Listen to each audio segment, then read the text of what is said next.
I'd like to invite you to my new podcast, Encouragement Only. I'm Janis Commentz, a painter, a retired teacher, a traveler, a Substack writer, and my most important job, encourager. I'd like to share with you art tips, travel experiences, stories of humanity. I will be focusing on mind, body, soul, and spirit. As we look forward to the future, may we choose to encourage each other more and perhaps blame each other a little less. Accountability begins with each of us. May we leave each space a bit better for our having been there. I hope you will join me on Encouragement Only.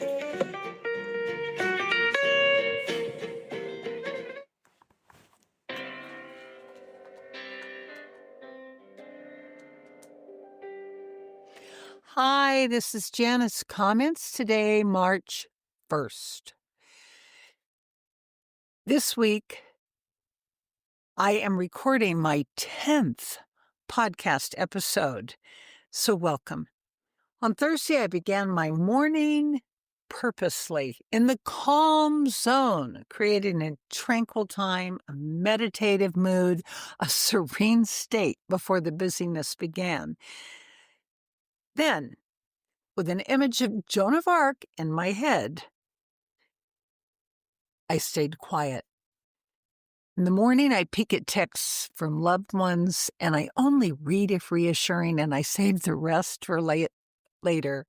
Our hearts need consoling and nurturing in the morning.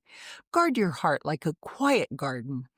Nurture your heart, an amazing muscular organ, and it will keep beating the rhythm of life. The heart is mentioned throughout sacred writings, in the Bible, as mindfulness in Buddhism, as an important chakra in Hinduism, and throughout poetry. It is not to be ignored. Proverbs 4:23 says, "Above all else, guard your heart, for everything you do flows from it." William Wordsworth sounded joyful. "My heart leaps up when I behold a rainbow in the sky. So it was when my life began. So it is now I am a man or woman. So be it when I shall grow old." I urge you today to set your mind on good things. Read, reflect,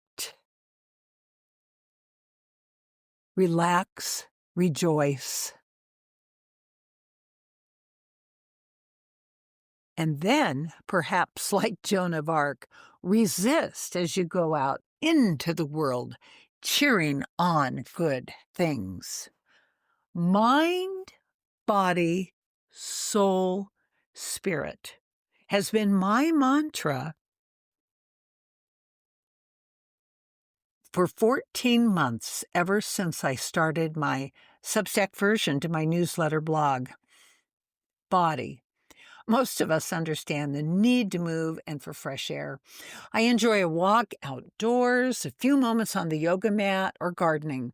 I also appreciate the free yoga classes on YouTube with Yoga with Adriene, and the link is in my newsletter. I want to give a shout out also to our local Aquafit Center in warm, salt water. So good for sore muscles. Special thanks to my favorite water aerobics instructor, Donna. Soul and spirit. The often interchangeable terms can be pushed to the back shelf, and I propose that they really are the most important. In January 2024, as I was beginning my Substack newsletter, I reflected on my own definitions. Spirit.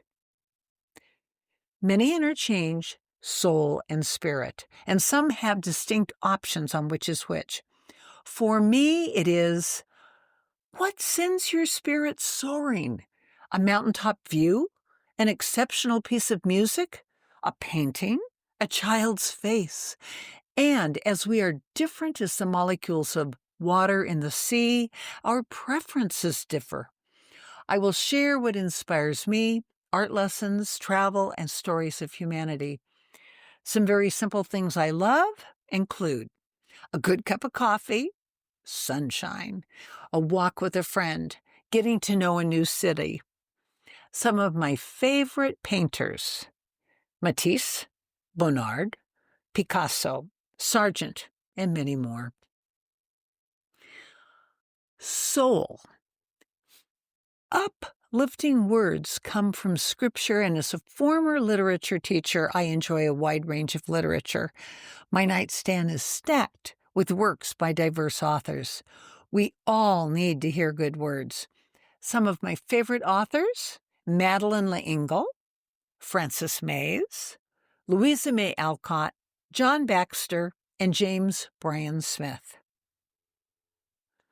This year, just meditating on these concepts is boosting my spirit.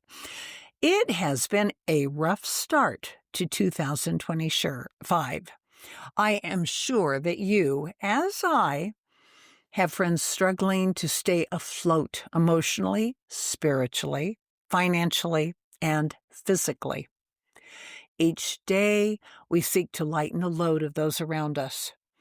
Whether you invite a friend to coffee, an art event, a walk, or call or send a card or email, I encourage you to set a goal to nurture the spirit of one person each day.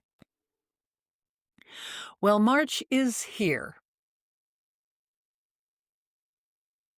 2025 began with our Art Dialogue Group's exhibition, which was an opportunity to encourage each other and the art community. And you can read more about this January exhibition at the High Desert Artists at Impressions on the Timeline of Our Lives, which was another Substack newsletter, and I have the link in my newsletter. Developing a practice. Some of my friends are faithful about completing art challenges. They find these online, and this type of online challenge usually keeps me going for about 3 days. So this year, I am planning a variation on my France sketchbook calendar, and I created my own challenge. It will evolve as I progress, and my project becomes more defined. But so far, I'm enjoying it because it's about things and colors and places I love. If you are in need of an art challenge, I encourage you to create your own. Consider materials, techniques, colors, and the pace that works for you. I began with a color for each season. Sunny yellow seemed like a perfect way to brighten up midwinter and potentially next year's creative sketchbook calendar diary. If you look at my Substack newsletter, I am sharing a preview of those sketches. Gathering inspiration. Where I live, near Palm Springs and Palm Desert, we are fortunate to be near venues that host first-class events. If you are able to see or do something that you really enjoy, make the opportunity. Ask yourself, is this something I will remember and appreciate?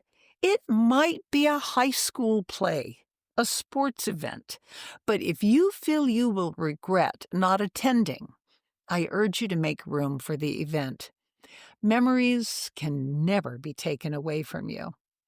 Long ago, I missed a performance by Elizabeth Taylor and Richard Burton together on stage in Lillian Hellman's The Little Foxes. I decided I would catch anything important if I could.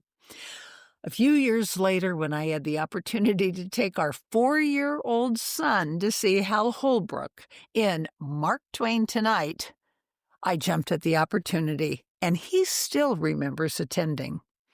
So this month, when I heard that the 60th anniversary tour of Twyla Tharp Dance Company was coming to the McCollum Theater, I bought tickets. I haven't been there in quite a while.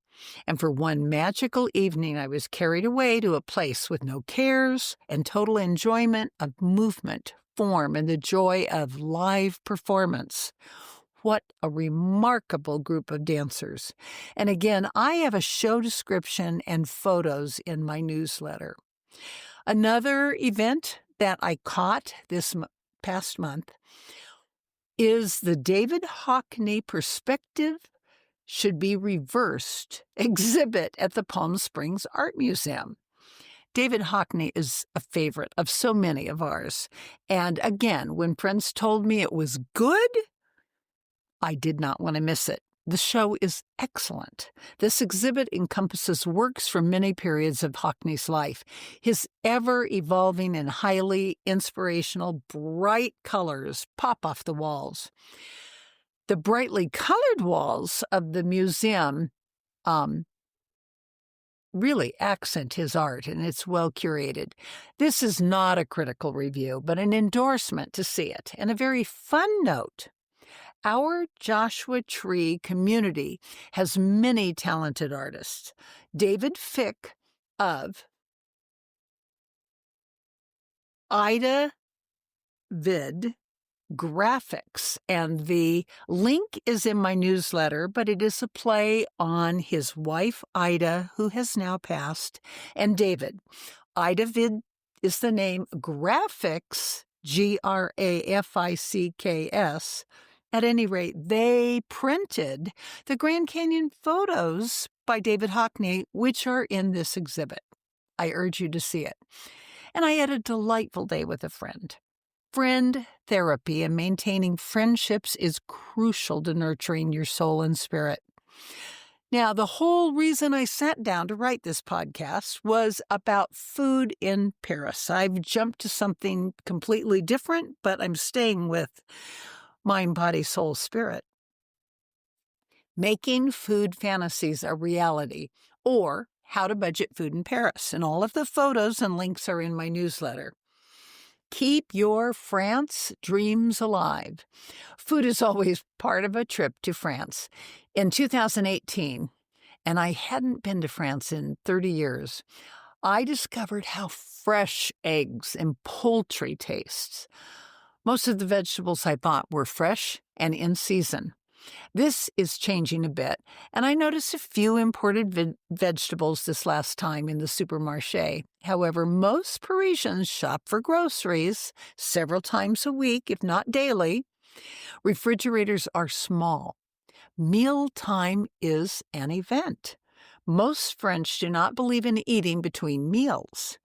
Add this great habit to lots of walking, and the French habit is a healthy lifestyle. The French love to visit the boulangerie each morning for a fresh baguette, to read more about why the lower gluten in French bread and pasta allows me to enjoy it. I urge you to look at my Substack letter, Lessons from a Pause, and the link again is in my letter. Since 2018, I've made 4 trips to France, and increasingly the length has lengthened. There is so much to see and do.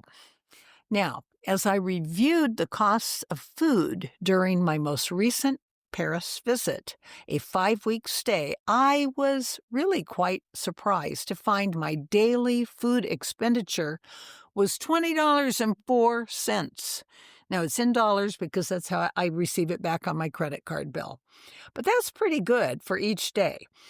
I ate well and I had delicious food, visiting the places that were on my wish list, such as the well-known Le Train Bleu.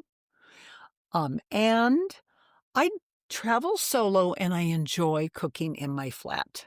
I generally eat out once a day, and sometimes I splurge. I love to eat locally, and when I see a crowd, I know the food will most likely be very good and the company lively. If I'm in a museum, I will often eat in their cafeteria, such as the day I visited the Louvre and it was snowing. Louvre. And the cafeteria with the windows looking out was just perfect. I often choose a cafe where I can sketch also. That's that's something that not everybody does, but good food, a long time to sit and sketch, it's ideal.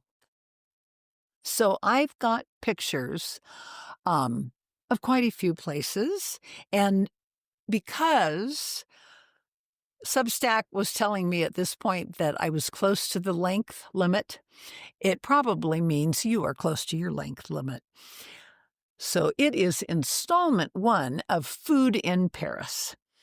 In this crazy world of 2025, carve out some quiet time, design your own creative challenges, grab opportunities to make memories, and remember, vacation eating, even in Paris, does not have to break the bank. And as I said before, set your mind on good things. Read, reflect, relax, rejoice, and then perhaps, like Joan of Arc, who will be featured in future posts, resist as you go out into the world, cheering on good things. Inspired by all of you, Janis Commentz. See you next time.